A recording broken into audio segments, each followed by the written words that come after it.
পড়ন্ত বিকেল, হালকা বাতাস চারিপাশে। ছোট্ট কফি শপটার বাইরে পাতানো টেবিলটায় দুপাশে দু চেয়ারে বসে দুই বান্ধবী।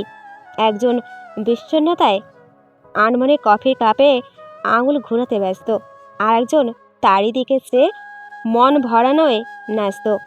বহু বছর তার এই সুশ্রী সুন্দরী বান্ধবীকে পেয়ে তার মন ভরে দেখার লোভ সামলাতে পারল না পিউ। তাই তাই তো আনমনে চেয়ে রইল। এদিকে অনেকক্ষণ কথা বলার আশায় থাকা তৃপ্তি বুঝতেই পারছে না কোথায় কি দিয়ে কথা শুরু করবে। বিরস একটা হাসি দিয়ে বলল, দেখা শেষ হয়েছে, এবার তাহলে মুখ ফুটে কিছু বল, শুনে আমি কলিজা চোরাই। পিউ অপটকে জবাব দিল, এতক্ষণ তাহলে মহারানীর মুখে বুলি ফুটেছে। আমি তো বিরক্ত হয়ে যাচ্ছি তোর নিশ্চুপতা দেখে। বল, আমি শুনছি। সেই ছোটবেলা থেকে একসাথে স্কুলে পার করেছি, 11টা বছর একসাথে থেকেছি, আর স্কুল পেরিয়েই এত দূরত্ব। 5টা বছর কোনো যোগাযোগ নেই তোর সাথে, এইভাবে পর করে দিলি আমাকে। পর? আমি কে কাউকে পর করার? নিশ্চয়ই তো সবার পর হয়ে কোনো মতে বেঁচে আছি। পিউ কপাল কুঁচকে বলল, হেয়ালি না করে ডিটেলস বল। তৃপ্তি বলতে শুরু করলো, তুই তো জানিসই আমরা 4 বোন। সেই ক্লাস 6-এ আমাদের বাসায় যখন গিয়েছিলি তখন তো সব ঠিকঠাকই দেখে এসেছিলি, কিন্তু এখন কিছুই ঠিক নেই। আমার বড় বোনের 2 মেয়ে, 1 ছেলে। মেজ বোনের 2 মেয়ে আর সেজ বোনের 1টা ছেলে। আমার সেজ বোন পালিয়ে বিয়ে করেছে। ওর পালনটা যেন আমার জন্য কাল হয়ে দাঁড়িয়েছে। আমার বাবা আমার পর কঠোর নজরদারি দিয়েছে। আব্বুর ধারণা আমিও সেজপুর মতো পালিয়ে যাব। আমি যদিও কোনো ছেলের সাথে কথা বলি না, আর বাসা থেকেও তেমন বের হই না, কিন্তু আব্বু কেন জানি আমার ওপর খুব রেগে থাকেন। সারা দিন রাত কারণ ছাড়াই বকাঝকা করেন, কখনো তো মারধরও করেন। আমি মুখ বুজে সব সহ্য করি। আম্মুকে বলি, আব্বু কেন এসব করে? আম্মু চুপ থাকে, কিচ্ছু বলে না। বুঝলাম, মেয়ে হয়ে জন্ম নিয়েই বোধহয় ভুল করেছি। আর যদি ছেলে হতাম তাহলে হয়তো এত কষ্টে থাকতে হতো না। আমার হাত খরচের একটা টাকাও দেয় না আব্বু। নিজের খরচ নিজেই চালায় টিউশন করিয়ে। এইভাবে বাঁচা যায়? ঘরে কারোর মুখে মায়া ভালোবাসা দেখি না আমার জন্য। নিজেকে একটা অদৃশ্য মৃত প্রাণী মনে হয়। যদি আত্মহত্যা জায়েজ হতো তাহলে বহু বছর আগেই এই স্বার্থপর দুনিয়ার মায়া ত্যাগ করে চলে যেতাম। আর ভালো লাগে না আমার কিছুই। একটা ক্লাসমেট থেকে তোর আইডি পেলাম আর ঝটফট নক করলাম। বিশ্বাস কর দোস্ত, তোকে এত বছর পর পেয়ে কতটা ভালো লাগছে আমার আমার বোঝাতে পারবো না তোকে। আমার এই একাকী জীবনে তোকে খুব দরকার ছিল রে, খুব। হাসি খুশি থাকা রসিক মানুষ পিউ হেসেই জবাব দিল, বুঝেছি, আমার সেই চুপচাপ বেশটি আগের মতোই আছে। নো টেনশন, আমি আছি তো। তোকে একদম আমার যমজ বানিয়ে ফেলবো। পিউর কথায় হেসে দিল তৃপ্তি, কারণ সে জানে এই পিউর কাছেই সে মানসিক শান্তি পাবে। 2 বান্ধবী জমে থাকা অনেক কথা বলে সেদিন। দুজনেই বাড়ি ফিরতে ফিরতে সন্ধে হয়ে যায়। রাতে পিউ উপন্যাস পড়তে পড়তে হুট করে তৃপ্তির কথা মনে পড়ে ভাবতে বসে যায়। তখনই তার ফোনে টুং করে মেসেজ আসে। আমার পেয়সী কি করছে? বিরক্তে নাক মুখ কুঁচকে এলো পিউর। এই ছেলেটা তাকে বিরক্ত করা ছাড়বেই না। বিরক্ত নিয়েই জবাব দিল, বিষ বানাচ্ছে, সেটা খেয়ে পরকালে চলে যাবে। এতে অন্তত তোমার থেকে পিছু ছুটবে আমার। তাহলে আমাকেও সাথে নিয়ে যেও। আমি যে ভালোবাসার কাঙাল, তোমার ভালোবাসা না হয় সেই পরকালেই পেলাম।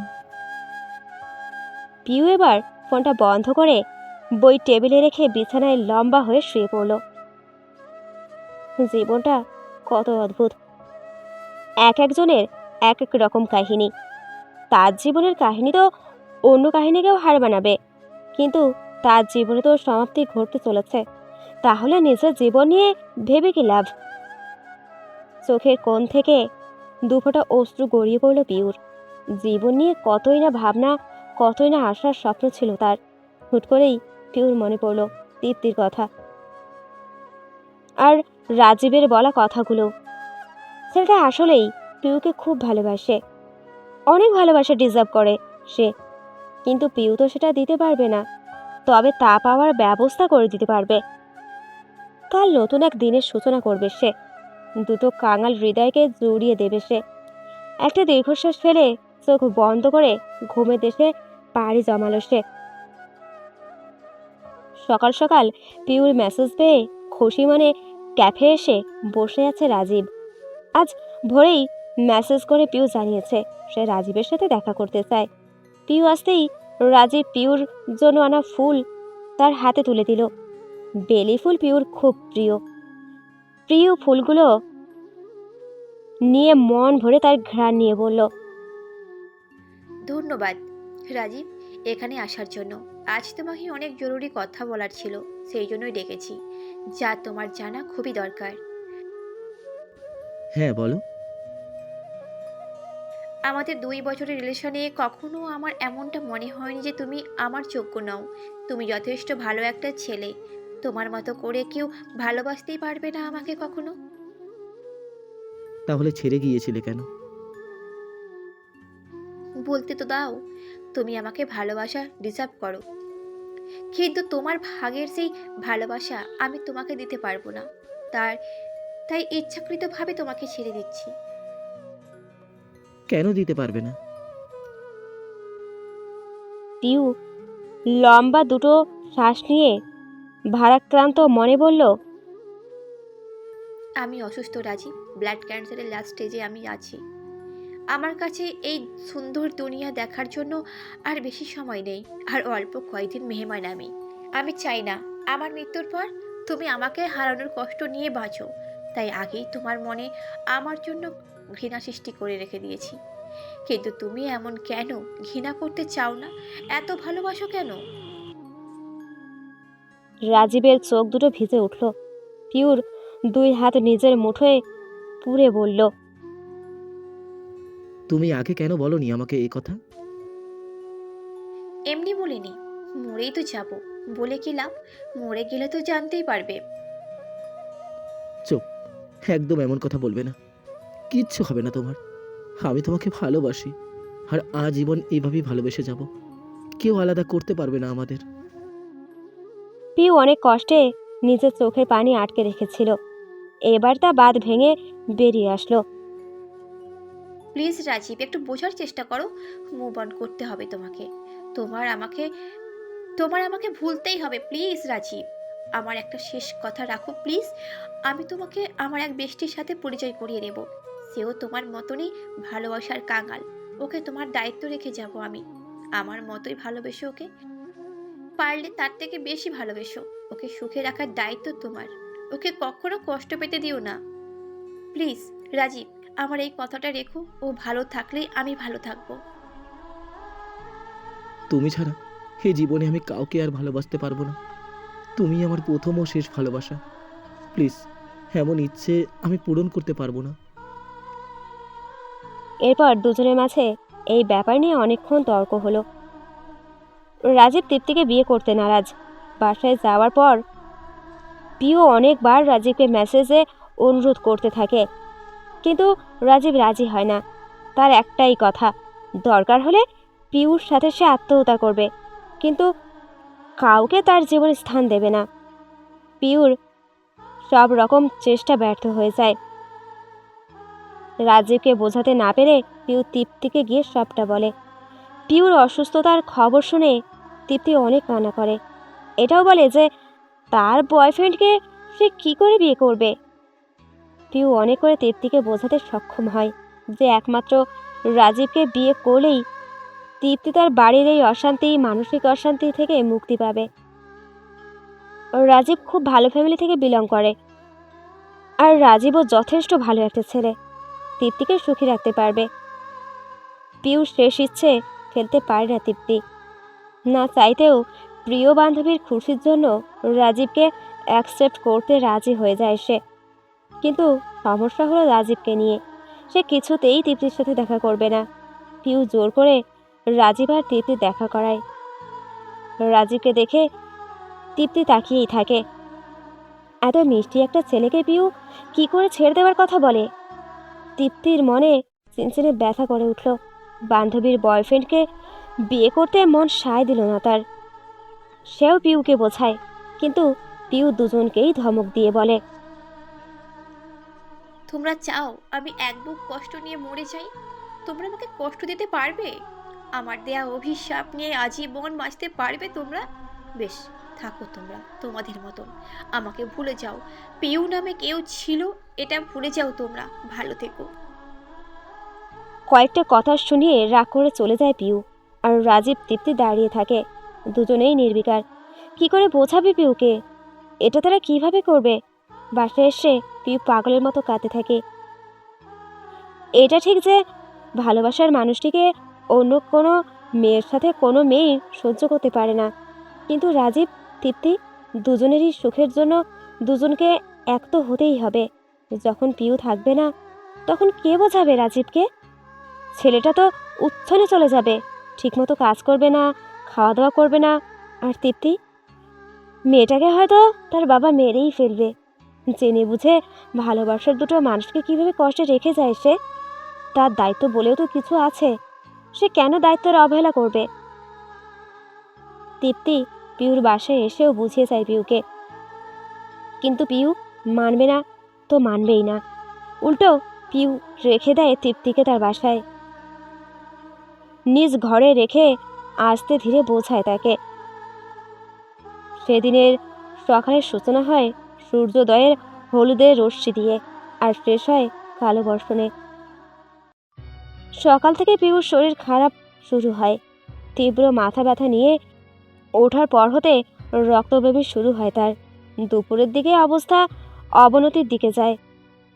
পিউর কোনো ভাই বোন নেই। বাসায় তার বাবা মা থাকে, কিন্তু সেদিন তার বাবা মা বাসায় ছিল না। তারা তাদের এক আত্মীয়ার মৃত্যুবার্ষিকীতে গিয়েছিল। তৃপ্তিও সেদিন পিউর সাথে দেখা করতে আসে। পিউর এমন অবস্থা দেখে তৃপ্তি কি করবে কিছু বুঝতে পারছিল না। ডাক্তারের কাছে নেওয়ার জন্য জোর করতে থাকে পিউকে, কিন্তু পিউ বলে আগে রাজীবকে ডাকতে। তৃপ্তি পিউর কথা মতো রাজীবকে আসতে বলে। রাজীব আসতেই পিউ রাজীব তৃপ্তির দুই হাত এক করে বলে, আমার হাতে আর সময় নেই। ডাক্তারের কাছে গিয়ে কোনো লাভ হবে না। দয়া করে আমার শেষ ইচ্ছেটা রাখো। তোমরা বিয়ে করে নাও রাজীব, প্লিজ। তুমি যদি চাও আমি পরকালে ভালো থাকি, তাহলে ওকে বিয়ে করে নাও। ও আমার থেকেও অনেক অসহায়। মেয়েটার খুব ভালোবাসার দরকার। ওকে তুমি সুখে রাখবে, কখনো কষ্ট পেতে দিবে না। তৃপ্তি, তোর কাছে আমি আমার রাজীবকে গচ্ছিত রাখলাম। ওর খেয়াল রাখবি, আমার শূন্যতা কখনো বুঝতে দিবি না, ভালোবাসায় ভরিয়ে রাখবি। তোমরা দুজন কথা দাও আমাকে যে আমার কথা রাখবে তোমরা। রাজীব চোখের পানি মুছে বলে, এমন করো না প্লিজ, তোমার কিচ্ছু হবে না। আমি তোমাকে ডক্টরের কাছে নিয়ে যাব, কিছু হবে না তোমার। শ্বাস ফুরিয়ে আসে পিউর। নাক মুখ দিয়ে অনবরত রক্ত বেরিয়ে যাচ্ছে। শেষ শ্বাসটুকুতে এতটুকুই বলল শুধু, প্লিজ রাজীব, তৃপ্তিকে বিয়ে করে নিও। তোমরা দুজন সুখী থাকবে। ব্যাস এতটুকু বলতে পারলো পিউ। তারপর পরকালে পাড়ি জমালো তার স্বচ্ছ প্রাণটা। রাজীব পিউকে জড়িয়ে ধরে পাগলের মতো কাঁদতে থাকে। তৃপ্তির অবস্থাও তেমন। পিউর বাবা মাকে খবর দেওয়া হয়। আত্মীয়ের মৃত্যুবার্ষিকী থেকে এসে যে নিজের মেয়ের মৃত্যুর সংবাদ শুনবে, এটা তাদের কল্পনার বাহিরে ছিল। মেয়ের কাছে বেশি দিন নেই, এটা জানার পর হতে জীবনের সব সুখ নিভে যায় তাদের। কিন্তু পিউ তাদের কখনো মন খারাপ করতে দিত না। মেয়েটা অসুস্থ শরীরেও এক মুখ হাসি নিয়ে ঘরময় শান্তি ছড়িয়ে দিত। বাবা মায়ের মনে কুচিন্তা আসতে দিত না। মেয়ের মৃত্যুর পরও কিভাবে ভালো থাকবে তা শিখিয়ে দিয়েছিল। কিন্তু একমাত্র মেয়েকে ছাড়া কিভাবে থাকবে তারা?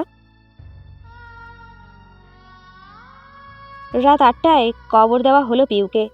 পিউর ইচ্ছেতেই তার দাদুর কবরের পাশেই তাকে সমাধিস্থ করা হলো। তৃপ্তি অনেক কষ্টে পিউর বাবা মাকে বুঝিয়ে বাড়ি পাঠিয়ে দেয়। দুজন মেয়ের কবরের পাশে বসেই অঝরে কাঁদছিল। তাদের পাঠিয়ে দেওয়ার পর তৃপ্তি রাজীবের পাশে বসে পড়ে। রাজীবকে কিছু বলার মতো অধিকার বা বাক্য নেই তার কাছে।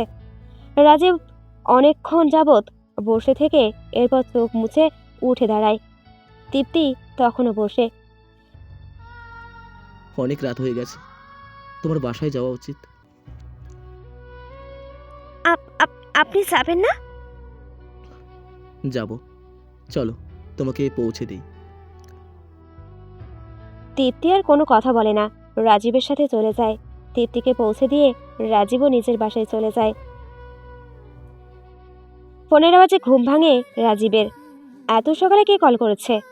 রাজীব ফোন রিসিভ করতেই ওপাশ থেকে কেউ বলে ওঠে, স্যার, আপনি কি এখনও ঘুমে?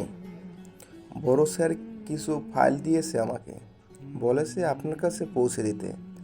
আমি কি আপনার বাসায় এসে দিয়ে যাব নাকি আপনি অফিসে আসবেন? আজ অফ ডে, তারপরেও আবার কিসের ফাইল? জানি না স্যার, বড় স্যার বললো আপনাকে দিতে। আচ্ছা, আমি আসছি অফিসে, তুমি থাকো। আচ্ছা sir. Good morning. Good morning. মায়ের কিছু ওষুধ লাগতো, আপনি যদি আজকে বেরোন তাহলে নিয়ে আসবেন। হ্যাঁ, অফিসে যাব, আসার সময় নিয়ে আসবো। আজকে অফ ডেতে অফিস? তেমন কিছুই না, কিছু ফাইল নিয়ে আসবো শুধু। আচ্ছা, ফ্রেশ হয়ে আসুন, নাস্তা করে নেবেন। অফিসের ফাইল নিয়ে রাজীব চলে যায় চিরচেনা সেই বাড়িটায়। বাড়ির মালিকেরা পাড়ি দিয়েছে দূরদেশে। বাড়ি থেকে 2 কদম পেছনের বাগানের পাশের কবরটায় গিয়ে বসে পড়ে। হাতে থাকা বেলিগুচ্ছ নিয়ে কবরের ওপর রেখে আলতো হাতে বুলিয়ে নেয়। শুভ জন্মদিন পিউ। হোপারে তো বেশ আছো, আমার কথা একটুও মনে পড়ে না তোমার? এদিকে তোমার বান্ধবীটা আমাকে জ্বালিয়ে শেষ করছে। প্রথম দিকে তো বেশ ভালো ছিল, শান্ত শিষ্ট ভদ্র মেয়ে, আর এখন অভিমানে গাল ফুলিয়ে রাখে কিছু থেকে কিছু হলেই।